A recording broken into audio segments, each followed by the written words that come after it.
Get back to the office or you're fired. No, no. Whatever you feel like, that's okay with us. What are we, nuts? Are we crazy? Look, there's a right way and a wrong way to address this crazy situation that we find ourselves in. And what if I told you that there's a real impact to your organization, good or bad, depending upon how you respond to this, depending upon the right way or the wrong way that we respond to the situation that we're in. You see, I'm convinced that we can create a workplace that's actually worth returning to, where you don't have to mandate people to go back. Your workforce actually wants to be there. How you design that space and the technology that you use in that space, well, that can make all the difference between success and failure. Hey, everybody, I'm Brad Souza. I'm CTO at AVA Systems. And on this episode of Eyes on Impact, I've invited one of my friends, Sargent, to come and join me and unpack this topic of return to work, or better yet, creating a workplace worth returning to. In this episode, we're going to talk about how to design an office that is commute-worthy, something that creates human impact for the organizations that we serve. We'll talk about how the workplace is now an ecosystem, not just a place that you go. And we're going to finally, once and for all, answer the question, are there stupid questions? We're going to do all of that. But before we do, I want to stop and say thank you to our friends at Logitech, who have made this episode of Eyes on Impact available to all of us at no charge. Logitech's been a great partner of AVI's for a number of years, especially in the areas of unified collaboration, esports, and work from home. And we're grateful that they're partnering with us on this particular episode as well. So how about it? Let's unpack this topic of creating a workplace worth returning to. You ready? Okay, let's get after it.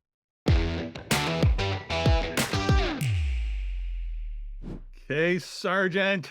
Man, I have been looking forward to hanging out with you. Thanks for giving us some of your time. I am happy to. Always good. I always learn something new when we have a conversation. It doesn't seem to matter whether that conversation's on stage or having lunch someplace, or in this case, a video call. So thanks for giving us your time. I'm excited to have you with us. Now, here's an interesting thing. I'm pretty certain that there's one or two people that are watching this podcast that may not know who the amazing Sargent is. So how about you give us a little bit of background to who you are? Let's get started with that. Yeah. So first of all, lucky them, right? So, but my name is Sargent. I'm the Global Director of Workplace at HOK. I'm a practicing interior designer. I've been practicing for 38 years, which means I've seen a lot. I've been through a lot. And I have lots of opinions about what is happening, because in my role, we work with clients that have millions of square feet of space all over the world. And we lead the practice that helps them provide the best solutions for multiple projects, multiple locations. And those clients don't like a lot of surprises. And the world is full of surprises. So we try to do a little bit of thought leadership to help them understand not only what's happening right now, but what they're about to counter, and to help them be future ready. Yeah, so I'm going to brag on Kay for just a little bit. So I've sat on some boards with you. You've sat on many boards. You still sit on many boards. I sat on the board with you for VIXA, which is our trade association, in the AVUC collaboration tech space. You co-founded the IFMA Workplace Evolutionaries Committee. You've testified before Congress on workplace trends in the pandemic. You were saying you just did that again recently the other day, went to Capitol Hill. I mean, you're kind of a big deal. If I'm a big deal, then we need to find bigger deals in our industry. We need to expand our group. But I will just say, Brad, that I've been around, and I do have a lot of opinions, and so I'm always happy to share that. And we're in a time where people are looking for people that have some direction. So always happy to share what our insights are. So let's give some context to this topic of workplace or workplace design, so that people can kind of understand the box that you and I are standing in together. So would think of a customer that you've been working with, a client that you've been working with. Can you tell us about a project that you're particularly excited about, and through talking about that project, people will kind of get an understanding of what the context of our conversation is going to be today. Yeah, actually, we are working with multiple clients right now who are thinking about what is the future of work, and not necessarily just the workplace, but work as a whole. How do we work? Where do we work? When do we work? The workforce, and then how should space be designed to do that? And I think the pandemic has opened up kind of a Pandora's box of things, many of which we were dealing with before the pandemic, and it kind of just poured some fuel on that fire. But it's also made everybody kind of rethink what is the purpose of place and what do we need to do going forward. And so there are lots of challenges, but they're amazing opportunities. And I really think we're at an inflection point right now where our industry fundamentally knows that things need to shift. Yeah, yeah. We can either ignore that and have our industry's Kodak moment, or we can embrace that and move forward. A Kodak moment you mean by that is Kodak was Yeah. at one point, owned 98% market share, and today we Yeah. kind of chuckle because they filed bankruptcy the same month that Facebook bought Instagram for $1 billion, right? So, Yeah, and look, I mean, they invented digital photography, but they didn't know what to right. do with it because they didn't know how to monetize it, and so they put it on the shelf. And I think right now we understand that people want something different, but our industry hasn't figured out how to monetize it, and so we're not responding or acting to that. And Brad, I'm so glad, by the way, that you clarified what a Kodak moment was, because about 5 years ago, when we started talking about this, somebody in the audience said, "Do you mean an Instagram moment?" Which, by the way, in our industry means it's such a cool thing that everybody's Right, gonna wanna take their picture in front of it, and so it's a right. great thing, like, what's the Instagram moment on this project or in the city, or, what do you do? But no, it's not that. It's a Kodak moment where you literally are holding the future in your hand, Yep. you don't know what to do with it, so you just put it on the shelf and say, "Yeah, we'll get to that later." And I think you're absolutely right. I tell people that this moment in our part of this world, this moment in our industry is the most powerful, most exciting moment in our history. And there have been, generations of evolution and technical development that have led up to this. Yeah. If we can only imagine how to capture it and use it to really create impact for others. Well, I think I think that there's been some fundamental shifts over the last 40 years, and things have started to evolve, but they've happened so slowly that people haven't necessarily seen the cumulative effect. And I think if you stop and you really think about that, where we are today and where we are 40 years ago is significantly different in many, many regards. And I think we need to kind of own that right now. For sure. So let's talk about this for a moment because you opened up the topic around the evolution of the office or the purpose of workplace, Yeah. and you spend your time helping others imagine how to really make a amazing place for workers to come back to. I think the definition of workplace has changed. I think the purpose of the office has changed. Let's take a moment and just kind of unpack that together. Let's talk about the workplace because first, let's talk about that first because you often talk about it in terms of an ecosystem, and I think that's an interesting thought that people don't just naturally get. Yeah. So first of all, we started saying literally 7 years ago, and it's probably never, it's truer now than it was then, but we are no longer designing environments. We're designing the experience. And the question is, where is that experience happening? And so with our clients, it's not just about, um, what's happening at the workplace itself. We address a whole myriad of issues, and we need to understand that work isn't necessarily just happening at one place. It's happening in this ecosystem, and this ecosystem has organically evolved over time. Brad, you and I spend a ton of time in airports. I probably spend more time in an airport working than I do in an office working, or in somebody else's office, or in a variety of different settings. And so I think what we need to understand is that there is this emerging ecosystem that we officially can acknowledge now of home, third places, fourth places, and the office, and what is the right balance of all of those? And I don't think our industry is asking the right questions. And I think that's a problem right now. So what kind of questions do we find ourselves asking? And what should we be asking? Yeah, well, and look, I'm going to be an equal opportunity offender, so I apologize in advance, but Bring here's it. the first one, right? There is such a thing as a stupid question, right? I have 5 children. I get asked them every day. And by the way, now I ask them in return because now I'm the one asking the dumb questions. Like, how do I get to the Apple TV, or whatever. Right. So, there is such a thing as a dumb question. I think a lot of companies asked a dumb question and they asked people what they wanted in the beginning of this. And Yeah.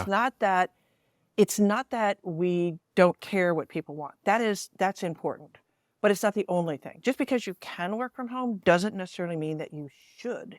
And I think we need to think about what's right for the business, what's right for the individual, what's right for the coworkers. And one of our clients summed this up really, really well recently, where they said they're basically going to their workforce and saying, okay, we need you to think about what do your customers and clients need and where Yeah. do you need to be to do that?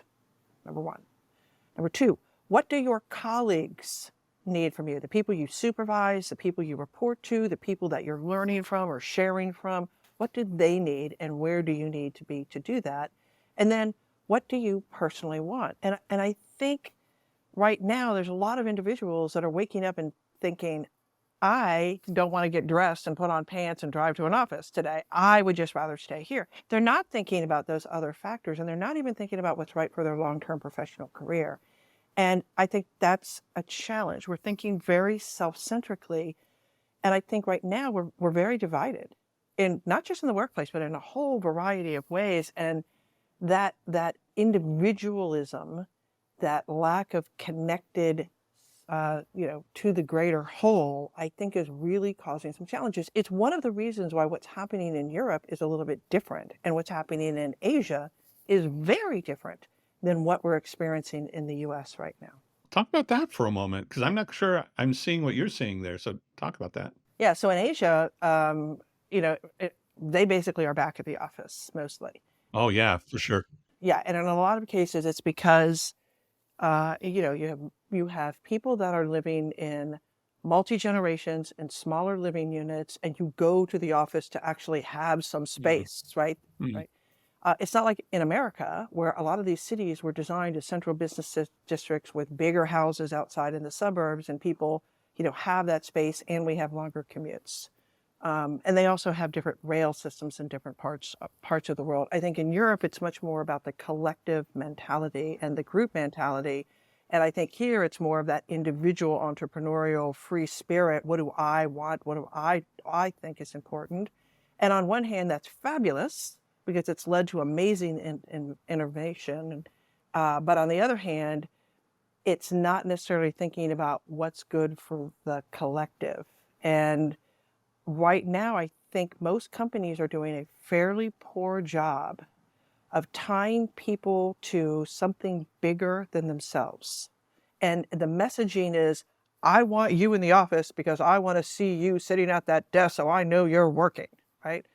It's not about, you know what, Brad, when you're in the office, God, you inspire these younger people. And by the way, they help you with all that stuff, but Right. It's like they don't make it a compelling reason and make us feel like we're part of something more important than just what I personally want.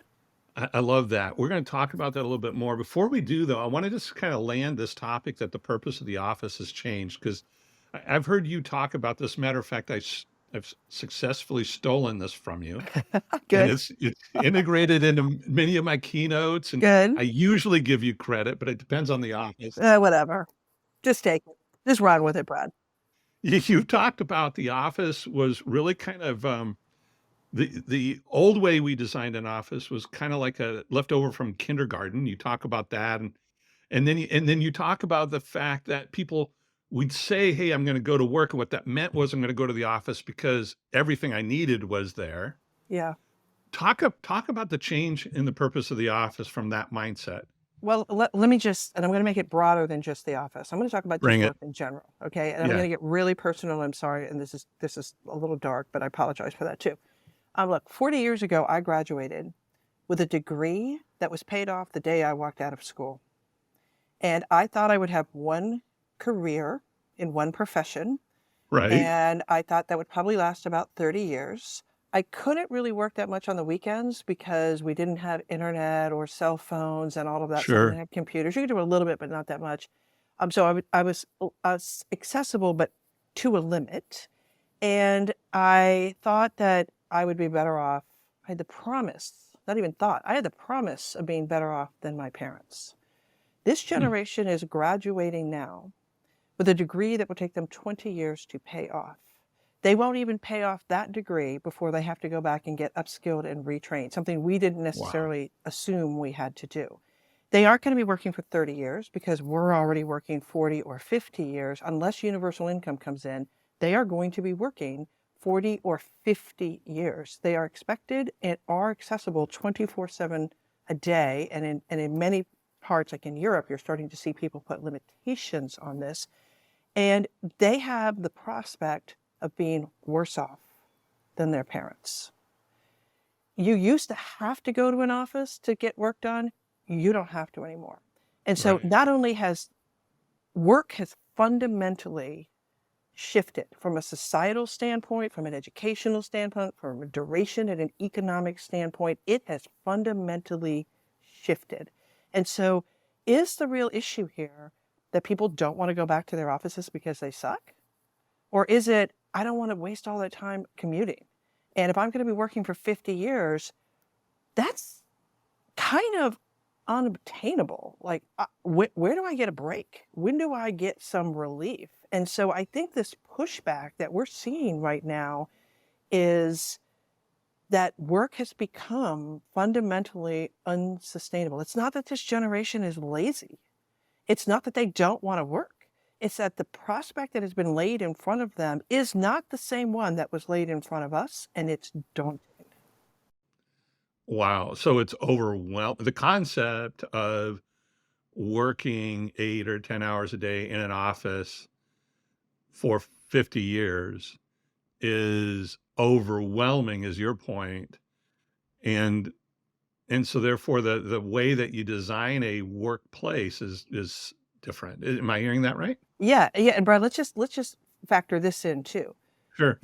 I grew up in a time, I entered the workforce in a time, most of my generation, where there was some, I won't say loyalty, but there was some uh, kind of contract between employer and employees. My father worked for the same place for 30 some years. It was very, very common. And so we thought we're gonna have a few employers, maybe, we might shift a few times.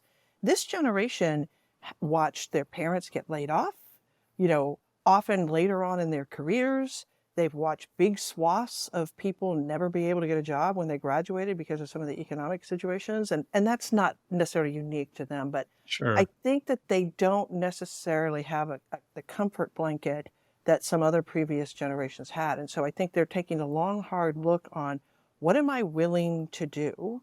And how do I create Mm, some boundaries if boundaries aren't going to be there? And again, in Europe, there are lots of boundaries that are being put out there to protect workers. That is not happening in the United States and is unlikely to happen in the US. yeah, so that's really interesting. And the impact the impact is this notion of if I want the best workers to work together, I have to create a place that is endearing to them. I mean, the term you and I use often is creating a workplace worth returning to. Yeah, it's a commute worthy. Yeah, commute worthy, exactly. It earns the drive or it Mhm. earns the flight or whatever that is to actually get there. So a lot of I want to talk about this idea for a moment. How do we create this place that is worth driving to or worth the effort of getting to? And I want to start with this idea of a strategy around it because I think it's a business strategy. It's not a construction project. It's actually a business strategy. And it's interesting to me that so many organizations don't have a strategy around this. I mean, are you still saying that or Yes, we are still seeing that. And okay. and and look, so I'll say a few things. Hybrid is more of an operational model than a workplace model. I can design an amazing space. If nobody is there, it doesn't matter. If you're not putting in place access to leaders and the services and the amenities and the things that people want, it doesn't matter. Okay. And so we actually have a list of here are the 12 things you need to do to have a successful hybrid policy. Only 5 of them have to do with physical space. The other 12 are things like retrain managers to be able to manage by performance and not presence. Brilliant. Right. You think about how you're onboarding individuals to make them, to make it stick. And I think a lot of our clients right now are trying to think about, well, I'm going to say it, we're being set up for failure. They're coming to us and saying, I need you to design a space that is so amazing that everybody will want to show up.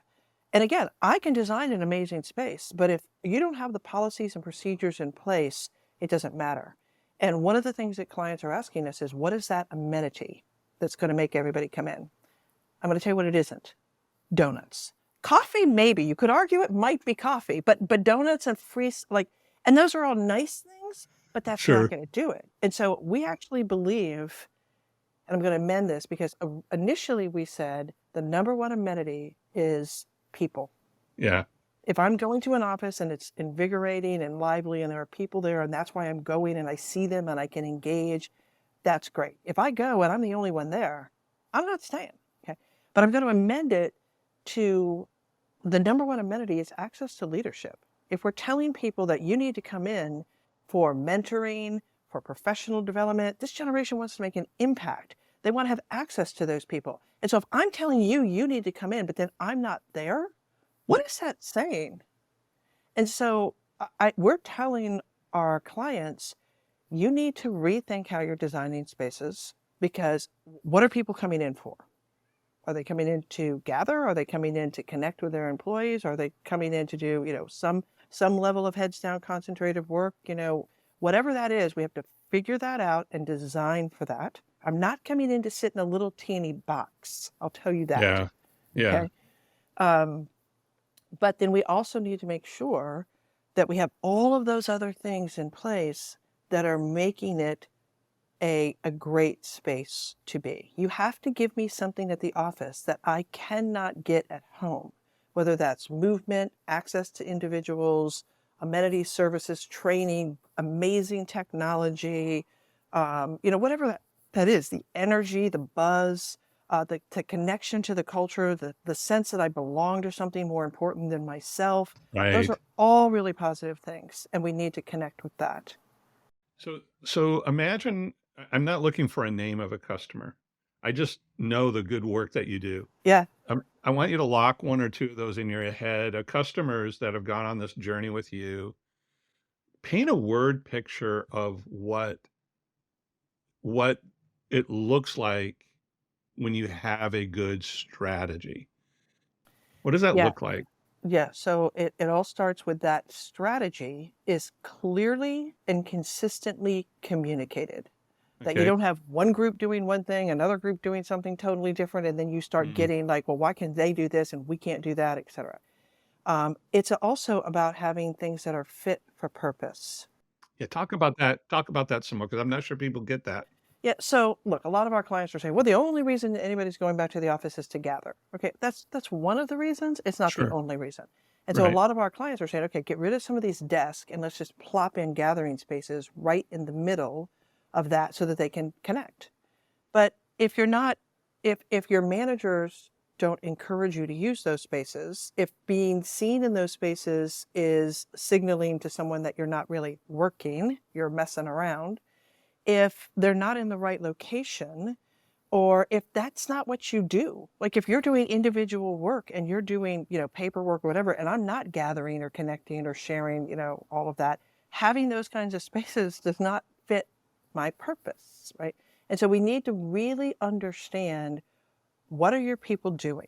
What are their work styles? What are they doing? Where best can they do that? And what are the best types of spaces that will support them in their abilities to do that? What you need for salespeople is different than accountants. What you need for lawyers is different than you need for tech entrepreneurs. And we need to understand that. So you often describe this in terms of neighborhoods or activity-based work. It's this notion that I don't sit at my desk all day long. I actually use different parts of where I work for different tasks. Yeah. Can you explain that a little bit? Talk about that. So I'm going to use an analogy. Yeah. When everybody is assigned a work spot, every desk has to be exactly the same. And people's mobility level drops because the second you put your name on something, then it's almost like you've tethered me to that spot. Hmm. And we're not addressing diversity and equity because, again, we're assuming one size fits all. And we know that's not the case. Wow. And then, we kind of force people into a set behavior. If we can create options and choices and variety, then people can migrate to the types of spaces that they need. So I want you to think about that assigned spaces is the equivalent of a one-room efficiency apartment. Okay, that workstation initially was designed so I could sit in one place and reach everything, and everything was right there, and I never have to move. Isn't that incredible? No, that's one step away from Wall-E, right? That's not what we should be trying to do. We want people to be active and engaged and moving. And so we're taking people out of that one-room efficiency apartment, and I'm moving you into a single-family home where if you're going to cook, you cook in the kitchen. If you're sleeping in the bedroom. If you're working, there might be a den or a space to do that. You're not sitting there at the end of your bed. That's also your desk. That's also your kitchen table, like a one-room efficiency apartment, right? And so we're not taking things away from people. We're actually giving you more options and choices and treating you like an adult so that you can make the choice about what do I have to get done today and what's the right place for me to do that. Our way of explaining this, what you're describing, our language is we use this phrase called human impact, and it's this notion that tech in and of itself is not good enough. It has to level up the consumer of it, the user of it. And what you're doing is you're talking about designing a space that's not just rows and rows of cubicles. You're designing a space because that's how the people in that space A, want to consume it, but B, um, deliver better. They work better. They create a sense of community better. All right, I'm going to flip the tables on you, Brad. I'm going to ask you a Hit me. question. Okay, Alrighty. and I'm going to give you a theory kind of and what we're seeing, and I just want you to just to see if you're seeing this. Look, we have this whole thing that we call high tech equals high touch. Okay. Sure. The more high tech we go, the more high touch people want their spaces because they need balance.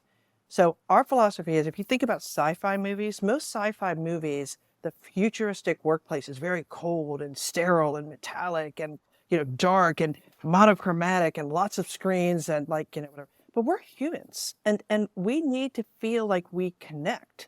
And so the more technology is impacting and influencing us, which can be a great thing, the more authentic and real and hands-on we want things. The more biophilic elements are coming in, the more stylization is coming in, the more hospitality elements are coming into the workplaces because we are human. And when you think about what separates us from the machines are doing those analytical robotic things. We're doing those emotional intelligence, the human things, the judgment elements. And so we believe that those sci-fi movies are getting it totally wrong. And there's a massive movement, even for places that are high tech, to really start to create spaces that are more human-centric and aren't sterile. Yeah, for sure. So our language around this is the days of adopting tech is gone. It's not about adopting tech, it's about adaptive tech. Because adopting tech says that I'm moving you towards the technology. But adaptive tech says that I'm moving the tech towards you. And it's beginning to understand how you want to use it, how you use it to better your work or how you use it to create a better experience. It's really adapting to you. And so for me, I agree with you. The sci-fi notion of this, super sterile environment, it doesn't work because people ultimately want, especially younger workers, want that tech to adapt to them. and they don't even want to think about how to use it. They want it to somehow Yeah. magically do what they want it to do, Well, right? and look, we talk about digital fitness, right? Yeah, perfect example. Right. And I say all the time, I'm sorry to say this, but look, a 16-year-old can drive a Porsche. I'm not giving a 16-year-old a Porsche, okay, Right, for many reasons, okay. But I right. think there's been a tradition maybe in the IT industry to give people the coolest, most crazy thing. And literally, I can't tell you how many conference rooms I've walked into where there's a $50,000 piece of technology art on the wall that nobody knows how to use because it didn't match the digital fitness of the users. And That's right. I think one of the conundrums right now, Brad, that people are facing, and I would love your insights on this one too. Um, on one hand, everybody wants things intuitive. I want to be able to walk into the room, not have to take 10 minutes to get it set up, and just have it work. Like I just want it to work. Okay. But then to make that, and they want a consistent experience. So a lot of in-house IT guys are saying every conference room needs to have the same package so that it doesn't vary, so that it's user-friendly and it's intuitive. But then to me, okay, I get that part of it, but then that also means that you're dumbing down everything to the lowest level of digital fitness and you're not getting anybody, like you're putting things in a room that may not need it, and then you have a room that really could use something more sophisticated and they're not getting it. So it's kind of like that average, which is just like, ugh. Yeah. The uniformity argument is actually much more valued by the IT staff that has to support thousands of these across their enterprise. I think uniformity translates into comfort for the user, but it's not a mandate. Ability to use is the mandate. The ability to enable the technology to level me up is the mandate, not uniformity. So I want to go back to something you said because I don't want to blow past this. So you were talking about it's still in this context of how you design something for the fit for purpose kind of mindset.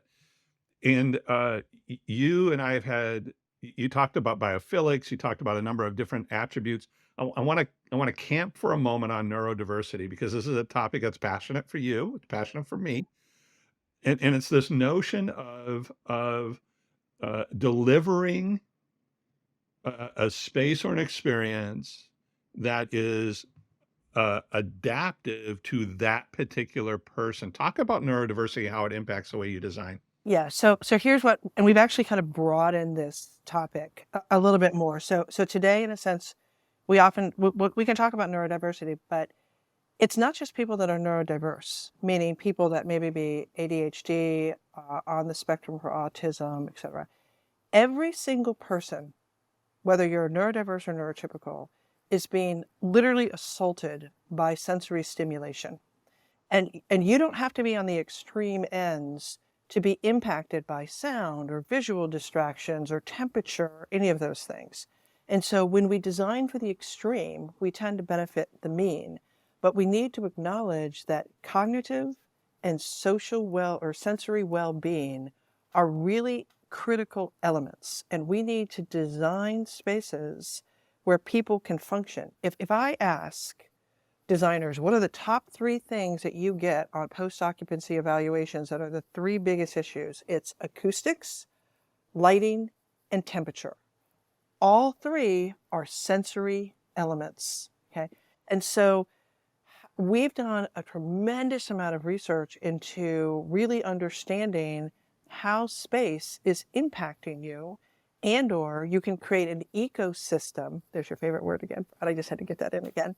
You can create an ecosystem within offices that give people options and choices so that if you are hyposensitive and you need more stimulation, but I'm hypersensitive and I'm being overwhelmed with visual or acoustical stimulation, we both can find spaces that fit our needs for that task at hand.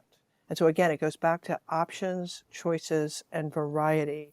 And it really helps everybody function at a higher level in those shared spaces. So I want to uh, I want to take this a little bit more personal.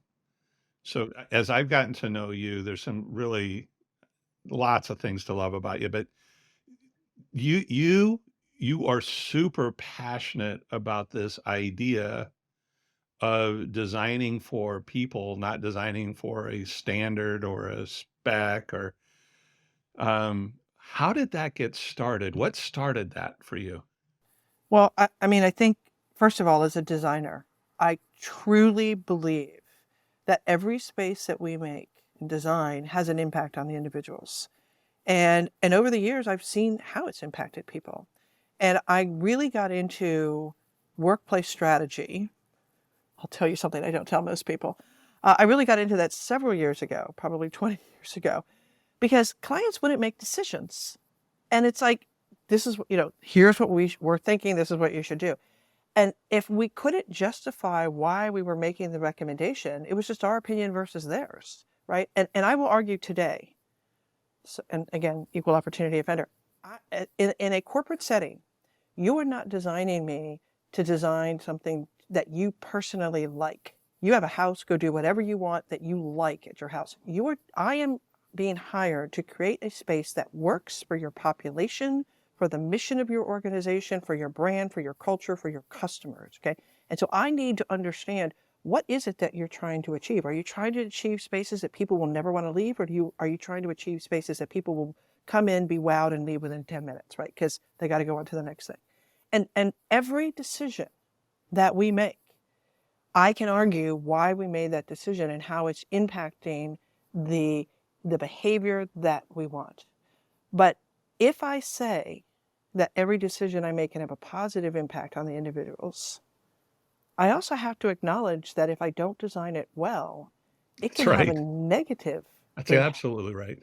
And nobody went to design school so we could stick it to a bunch of people, right? We all went to design school because we are passionate about that. And so really understanding the full power and the science of design, because there is one, and we don't talk about that a lot, is really critical in helping our clients make better decisions faster and create spaces where more and more people are welcome, feel included, can be highly functional, and it's successful for both the individual and for the business. So, Kay, I believe that this is true, by the way. I have these same conversations with my team.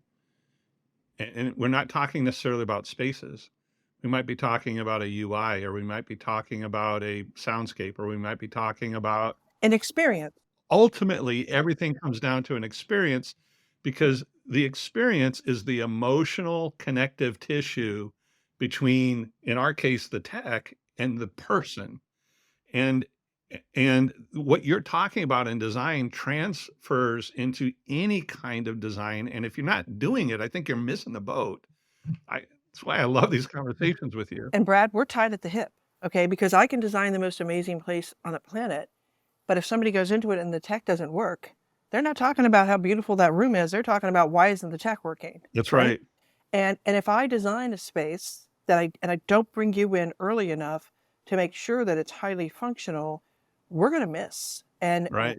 I think the message that we are telling everybody in our firm and have been is, if you are designing workspaces, gathering spaces, specifically gathering spaces and meeting spaces and offices, the same way that you did 3, 4, 5 years ago, you're missing the boat, because we have got to rethink the way that we design things. And I'll just, the perfect example, I think we have done a very poor job of designing gathering spaces. And if people are coming back to meet, those meeting spaces better be good and they better be fit for purpose. It should not be about shoving the largest rectangular table with the maximum number of chairs I can in a room, with a little teeny monitor at the end of one wall, glass on one side, windows on the other, no place to hang any place, nowhere to stand or move or fidget, and calling that a good experience. And then, by the way, adding the tech at the end, and the room isn't proportionally set up so that anybody can see it. We've got to stop and say, what are you doing in that room?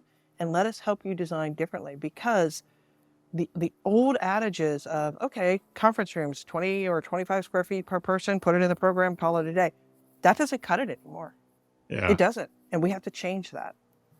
So I'm going to take us to a conversation that you and I had at lunch a few months ago. You know which Okay. conversation? You look on No. your face says you might remember it. No, I'm scared because we've had so many, like, honest conversations. It's like, which one are you gonna bring up now? But okay, I'm ready. You and I were having lunch, and you leaned. This goes to the topic of good strategies help people make good decisions, and this goes to why are you doing what you're doing. You and I are having lunch, and you lean over the table and you look at me and you go, "I don't get you guys." And what you meant by that was, "I don't get you tech geeks. I don't get you guys. Oh, you speak a different language. Nobody knows what you guys are talking about 90% of the time. What is it you don't get?" And you looked at me and you said, "You keep asking your customer what they want. Like they know what they want. They don't know what they want. You have to help them figure out what they want. Stop doing that." I'm gonna tell you, Kate, I repeat that story as often as I can. But this is what you're talking about. It's how you Uh, lead a customer to an outcome, right? yeah, and look, I think this is something that has fundamentally changed. 5 years ago, maybe you could ask a customer what they wanted, but Sure. the whole world has been flipped upside down. We don't, look, in a traditional design scenario, you start with visioning and then, programming, et cetera, all right? And I, they're hiring us because we do this 100 times a day. We know what it is. But the very first question we ask them is, hey, what do you want? Like, what should I do for you? And I'd be like, I'm hiring you. Tell me what I should even be considering and what I should be thinking about, right? Then I'll tell you what's relevant to me. So we've totally changed the way we engage our customers, and we call it framing the possible. And it's helping them understand where they even are and then where they could potentially get to, then we can map a course. If you're asking somebody who's never walked outside where they want to go, they don't know. And they don't even know where they are anymore because the entire world has been flipped upside down. So we have to approach our customers differently. And we have to think about here's what is happening, here's what we're seeing, here's the impact that's happening, here's how we think that influences or is going to impact you, here are the things that you need to be thinking about. I mean, 5 or 6 years ago, there weren't a lot of companies that were thinking about ESGs, diversity, equity, and inclusion, neurodiversity, doing gathering spaces differently, hybrid working, ecosystems. These are all things that existed to some degree, and we were doing it with some of our clients, but not to the level that we're doing it now. And now let's throw in artificial intelligence and chat GPT and all of that as well. So I think our job is to help our clients understand the dynamics at play and help them prepare for what's happening. Yeah, that's super good. Okay, so I have one more provocative. We have time for one more provocative question here, and that is, there's this point of tension. We've talked about it, but we haven't actually Mm, said it, right? okay. So there's this tension between uh, workers who are trying to define the work style and the work environment that they want, uh, which often includes the office, not always, but often includes the office. Hmm. And then there's executive teams or management who need, want, desire people back into the office for a variety of reasons. But those two views are polarizing to some degree. And sometimes you get a mandate. If you don't get to the office by this day for this amount of time every week, you need to go look for another job someplace else. Or it's the opposite, which is kind of passive aggressive. Can I bribe you? Maybe this kind of donut is a better version of what will get you Yeah, into the office, right? right. Where do you think this lands? Where is it today, and where do you think this lands? Well, okay. So I think we're in this situation because people aren't being honest for a variety of reasons. Number one, I don't think, and people, look, you can see survey results and people will say the craziest things, and it's like, okay, Sure. really? Wow. Um, Number one, and I don't think that people are lying intentionally. I don't think they really understand all of the dynamics at play, but there's this intuition or force. What we're hearing in the roundtables that we are having from business leaders is that they are very concerned about continuity, about um, people, churn is happening. They're concerned about the high rate of depression and burnout that is happening. They're concerned about the quality of what is being produced. People are sitting stagnantly for hours and hours. They feel like they're working hard. They're draining themselves physically, just having the life sucked out of them. But sitting on Zoom calls for 8 hours a day, is that really what a company values? And most people are multitasking. The number of mistakes has gone like through the roof. So I mean, there's a lot of really good reasons, but a lot of people in corporate America don't want to say, hey, our quality is really dropped. We need to get you guys back into the office. And by the way, I want to retire someday, so you need to get here so I can actually transfer this knowledge. Right. And I'm right. Okay. But on the same hand, workers, I think, are very empowered, and they haven't had a lot of options and choices. And again, let's go back to that first conversation that we had about what is facing them today and the fact that it's daunting.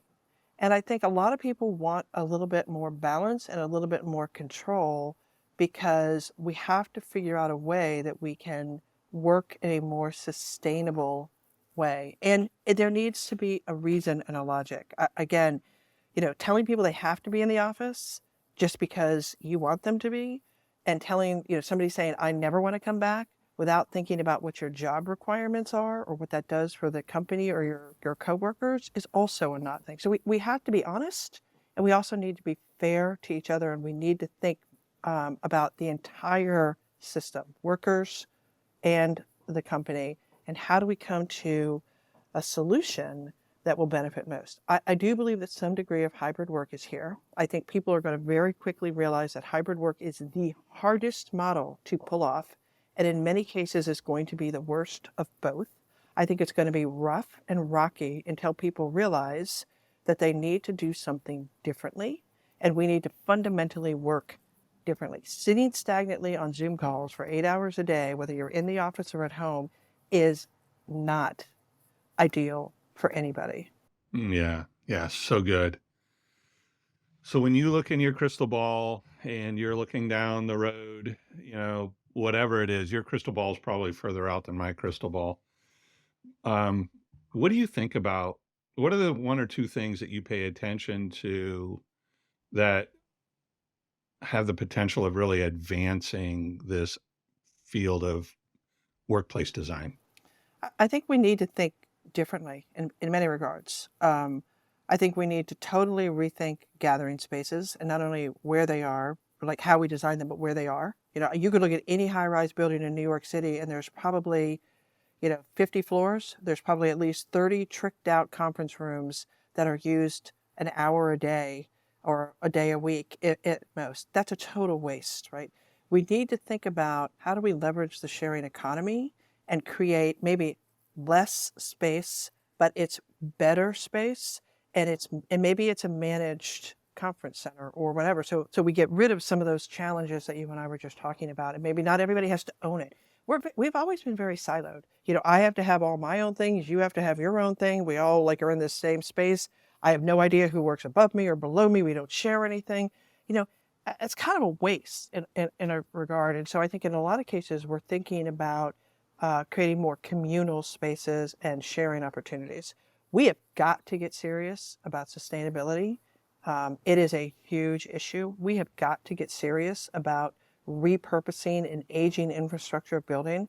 I saw a statistic the other day that in the United States, about 70% of buildings are really set for what is coming, but globally, about 90% of global portfolio is not where it needs to be. And nobody wants to invest in buildings right now. So if we're not investing in buildings, but those buildings aren't up to standards, we've got a real serious issue, because there is a massive flight to quality right now, and people want better spaces. So we have to think about how do we do this, and we need to think about how do we create, whether it's the 15-minute city or the walking cities, or how do we do that? So I think there's a lot of interesting things that we have an opportunity to rethink, and I think we need to rethink how people are working. If I'm going to be working for 50 years, I can't wait 50 years for that retirement. I mean, there are things in my life, whether it's travel or having children or going back and getting educated, whether it's a sabbatical system,